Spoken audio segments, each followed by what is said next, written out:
En við byrjum á eftirgjöf ríkisins á tugmilljarða skattaskuldum.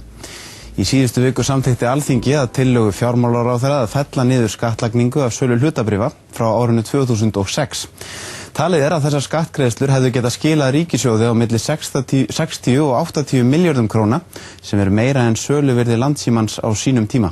Þeir ætla að takast á málið þingmennirnir Pétur Blöndal og Steingrímur J. Sigfússon. En fyrst skulum við heyra rökstuðning fjármálaráðherra fyrir þessari niðurfellingu.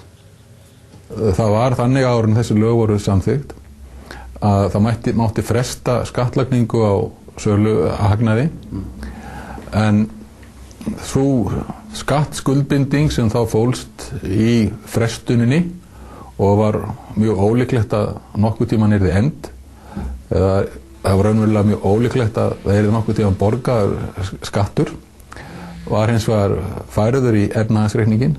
Þannig að efnahagsreikningurinn og eiginfjárstaðan og raunverulega fjárhagsstaða fyrirtækisins var ekki þá rétt og leit ekki eins vel út. En þetta ekki peningur sem að ríkið hefði á einhverjum tímapunkti fengið? Nei, þessar skattgreiðslur?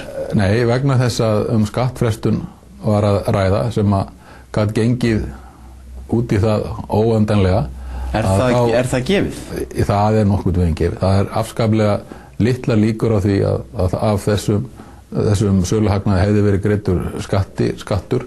En jafnvel í árferð eins og núna þar sem að maður sér að það er að hægjast á og minna nýja fjárfestingar, hefði ekki getað enda með því eitthvað þessum fyrirtækjum hefði þurft að borga skatt? Já, það er ekki víst, vegna þess að það sem að kannski fyrir ári síðan hefði verið verulegur söluhagnaður, að það var kannski ekki neitt söluhagnað að ræða í dag. En þá gamall söluhagnaður?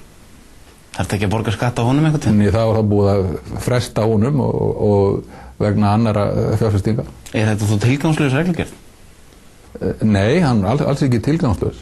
Því að þetta gerir bæði gagnsærra og einfaldara og gefur fyrirtækjunum meiri sveigjanleika í sínum ráðstöfunum. En reglurnar eins og þær voru, bara fyrir hérna almenna mann svona skilja það, til hvers er verið að setja skatt á einhvern ef hann þarf aldrei að borga? Það var auðvitað verið á þeim tíma sem að þessi lög voru sett, og þá var verið að hygla fyrirtækjunum og hvetja til fjárfestinga á tímabili þar sem að fjárfestingar voru kannski ekki mjög miklar.